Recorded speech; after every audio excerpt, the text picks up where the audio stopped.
Continuamos en Noticiero 9 al mediodía con invitados en estudio y nos acompaña el ministro de Planificación y Economía de la provincia de Chaco, Santiago Pérez Pons. Muy buenas tardes, bienvenido a Noticiero 9 al mediodía. Buenas tardes, gracias por invitarme. Sin duda la economía nacional y sobre todo en este último tiempo está en boca de todos. Todos estamos hablando de lo que ha significado estos cambios en el gabinete a nivel nacional.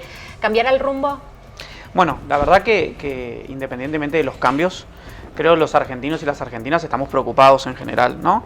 Y lo importante de quienes conducen la economía argentina, yo era muy amigo de Martín Guzmán, quien era el ex ministro de Economía, tengo un gran aprecio por Silvina, también tengo una gran amistad, pero quienes conducen ese ministerio y el país en general, creo que en este momento tienen la responsabilidad de llevar tranquilidad a los hogares, ¿no? Creo que ha pasado muy pocas veces en Argentina que tenemos un año donde está creciendo la economía, sí, donde crece el empleo privado registrado, es decir, hay menos informalidad y hay más trabajadores en la formalidad, pero un montón de familias sienten que su economía familiar no mejora, ¿no? Y eso se debe a que tenemos todavía niveles muy altos de inflación. Entonces, creo que tenemos que comprometernos nosotros desde las provincias a hacer lo que nos corresponde particularmente, pero el gobierno nacional a encontrar un sendero de tranquilidad, de mejora en la economía, de que todo se calme un poco, las turbulencias creo que se terminaron un poco estas últimas semanas, y encontrar un ancla, ¿no? Que esto va a permitir que todas las variables macroeconómicas se vayan ordenando. Ahora, Batakis pidió ya en el ingreso a su nueva función equilibrio fiscal a las provincias. En ese sentido, ¿cómo está Chaco y en qué condiciones se presenta ante el país? Bueno, creo que lo importante, independientemente de los cargos y de las personas, tanto Silvina como Martín tienen el mismo horizonte, ¿no? Si uno escucha el discurso de Martín y ahora escucha el discurso de Silvina, dos cuestiones centrales que son necesarias para ordenar la economía argentina, que primero es el cumplimiento del acuerdo con el fondo, sí, que eso va a permitir cumplir con las obligaciones que nosotros tenemos, que más allá del cuestionamiento que personalmente también lo tengo, el cuestionamiento al endeudamiento que se ha generado en los años anteriores con el Fondo Monetario, nosotros somos un país y tenemos responsabilidades como país, ¿no? Y cumplir ese acuerdo es importante para generar estabilidad. Y el segundo, y creo que no menos importante, que Silvina lo ha transmitido, es el horizonte de equilibrio fiscal de la Argentina, ¿no? Tenemos un déficit fiscal previsto para este año de 2,5% porcentaje del producto, que esperemos que se cumpla, y con un sendero descendiente hacia adelante. Hoy las provincias, en su mayoría estamos ordenadas. La provincia del Chaco tiene un muy buen resultado fiscal. Nosotros hace 2 años venimos con un ordenamiento del gasto importante. Es la primera vez que la provincia del Chaco va a tener 3 años consecutivos de superávit fiscal, y esto permite un montón de medidas positivas. Voy a dar algunas, pero un montón de medidas positivas que muchos dicen, bueno, ¿qué es el equilibrio fiscal de la provincia o qué impacta en mi economía? Bueno, es importante que sepan que si la provincia está económicamente ordenada, podemos pagar los sueldos antes del comienzo de cada mes, podemos generar aumentos para que estén por encima de la inflación, podemos generar herramientas de financiamiento para nuestras empresas, podemos generar grandes descuentos en medicamentos y alimentos como tenemos los días martes y los días miércoles. Bueno, son medidas que tienden a cuidar el bolsillo de las familias y que son importantes poder llevar adelante, y son posibilidades de poder llevarlas adelante gracias a que tengamos una economía provincial ordenada fiscal y financieramente. Usted habló de los sueldos, de los salarios, y la inflación es sin duda la mayor preocupación de todas las familias y a nivel país. En el caso de los docentes sabemos que existe esta especie de cláusula gatillo que está ligada a el avance inflacionario. ¿Qué decir para el resto de los estatales, el resto del escalafón de la administración pública? ¿Alguna cuestión de esta también se analiza a futuro? Totalmente, mira. Primero, para todos las y los docentes, que es muy importante, nosotros hicimos un compromiso como provincia de la cláusula gatillo con los docentes. ¿Qué es esto? Bueno, cada trimestre se evalúa la inflación, sí, y se ejecutan los aumentos correspondientes, ¿no? El día de mañana va a salir la inflación del mes de junio, vamos a conocerlas. Tenemos previsto que el segundo trimestre del año tengamos una inflación del 17%. Hemos tenido, según nuestras estimaciones, un 17% de inflación en el segundo trimestre. Y por eso hemos anunciado junto al gobernador el día de ayer que los docentes van a haber liquidado ese 17%, 10% ya se adelantó, pero lo que queda restante de eso. Y adicionalmente va a haber 5% de recuperación del salario. ¿Qué quiere decir? que cumplimos con la cláusula gatillo y adicionalmente al nivel de inflación adherimos un 5% para que empiecen a recomponer el salario todos las y los docentes de los 69 municipios de nuestra provincia. Bien.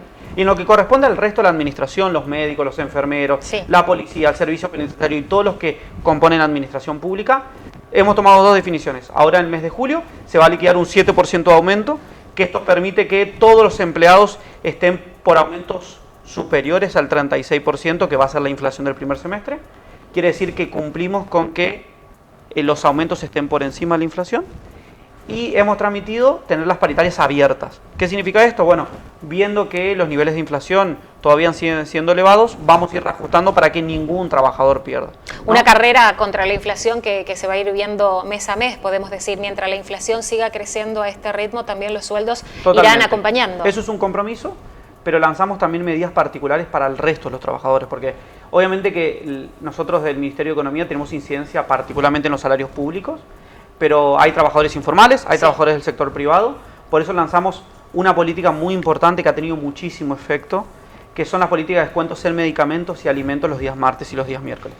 En mayo tuvimos 70.000 operaciones, o sea, 70.000 familias hicieron uso de este beneficio los días martes en farmacia hasta 3.000 pesos de reintegro con la tarjeta del Banco del Chaco. También pueden utilizar la tarjeta del Banco Nación ahora y también pueden hacerlo los días miércoles en supermercados, ¿no? Esto va a permitir que familias tengan entre 10.000 y 17.000 pesos de reintegro por mes. Y esto es para cualquier trabajador. Sí, ¿no? Estamos hablando además de cuestiones esenciales como es ir al supermercado e ir a la farmacia. Y lo hicimos particularmente así por medicamentos y alimentos, porque son dos conceptos que atañen mucho al salario de las familias. Sí. Que son los que más subieron, porque uno va al supermercado, son los precios que más subieron, va a los medicamentos para nuestros jubilados y pensionados, también son los que más subieron, y por eso tomamos una decisión global, que no solamente sean para jubilados y pensionados y trabajadores de la administración pública, sino para el resto de los trabajadores, ¿no?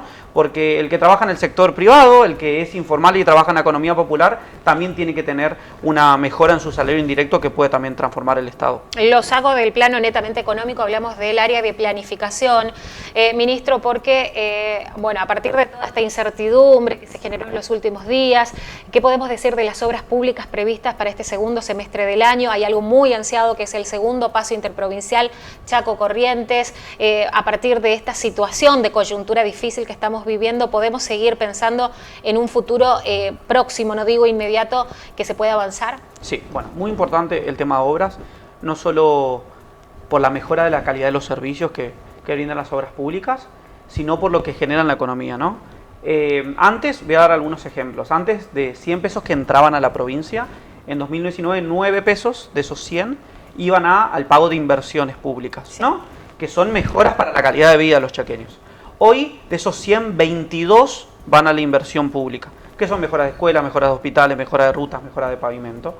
Eso es importante porque hoy hacen que 11.500 trabajadores estén contratados a través de la obra pública, ¿no? 11.500 familias que tienen un ingreso, que llevan un plato de comida a sus hijos y a sus hijas todos los días y que además mejoran la calidad de vida, como vos bien decías. Hoy tenemos 5 obras más o menos en promedio por municipio, 350 obras en ejecución, 300 planificadas para que inicien.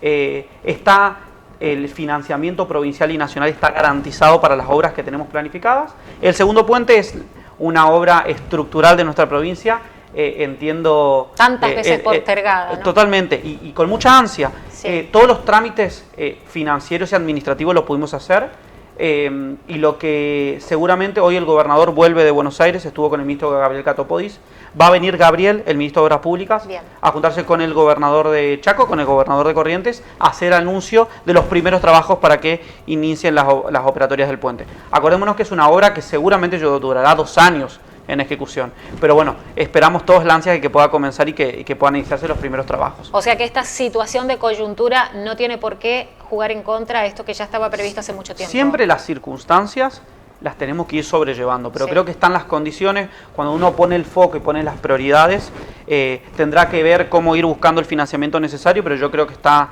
en en vistas de las carpetas a nivel nacional y a nivel provincial para que esto ocurra, obviamente. Bueno, ojalá así sea. Ministro, por último, y ya para despedirlo, ¿qué opina de todo esto que dijo el gobernador Jorge Capitanich, de la posibilidad de una especie de criptomoneda también para acabar con la ilegalidad en muchos aspectos? Bueno, creo que lo que uno siempre busca, y creo que hay que leerlo así también al gobernador, uno busca la formalidad, ¿no? Nosotros hoy tenemos un 40% de la economía informal, que produce, obviamente, tener muchos empleados y empleadas en la informalidad. Entonces, que cualquier aspecto que sume a que todas las transacciones sean en la economía formal, suma muchísimo, ¿no? Nosotros ahora muy prontito vamos a lanzar la billetera digital de la provincia, que va a permitir que a los empleados estatales también se le pueda pagar el sueldo a través de la billetera digital. Esto obviamente va a ser optativo, pero va a permitir que, si uno quisiera, no tenga que generar extracciones de dinero del cajero y pueda hacer, obviamente, todas sus transacciones de manera digital. Esto permite formalizar la economía, pero uno obviamente tiene que poner incentivos para que esto ocurra. Porque si yo te digo a vos, si preferís que te paguen tu tarjeta de débito o en una tarjeta de billetera digital y no hay un incentivo para que vos decidas la billetera digital, seguramente vas a seguir en la tarjeta de débito por si tenés la necesidad de extraer dinero. Nosotros del Estado tenemos que generar incentivos, descuento para los pagos de servicios, que sea más barato pagar la luz, que sea más barato pagar el transporte, que sea más barato pagar el agua. Eso va a permitir que más personas integren las plataformas digitales y podamos empezar a formalizar más la economía. Ahí tenemos una primicia, entonces. Se viene la billetera, ¿cómo se va a llamar? Se viene la billetera digital. Bueno, eso dejémoslo al gobernador, que seguramente en los próximos días va a estar. Se viene la billetera digital a la provincia de Chaco y seguramente será una opción. En practicidad, al menos, ya uno lo evidencia con sus palabras. En practicidad y también para la seguridad. En beneficios económicos, sí, y seguridad también, y si tiene beneficios económicos, sin duda que va a prosperar. Muchísimas gracias. Le agradecemos muchísimo su visita. Le agradecemos estar presente en Noticiero 9 al mediodía. La situación económica sigue siendo preocupante, pero bueno, hay visos, al menos, por lo menos lo decía el ministro de Economía y Planificación, visos de que esto no represente, por ejemplo, en la obra pública, mayores demoras. Ojalá así sea. Nosotros continuamos en Noticiero 9 al mediodía con más noticias.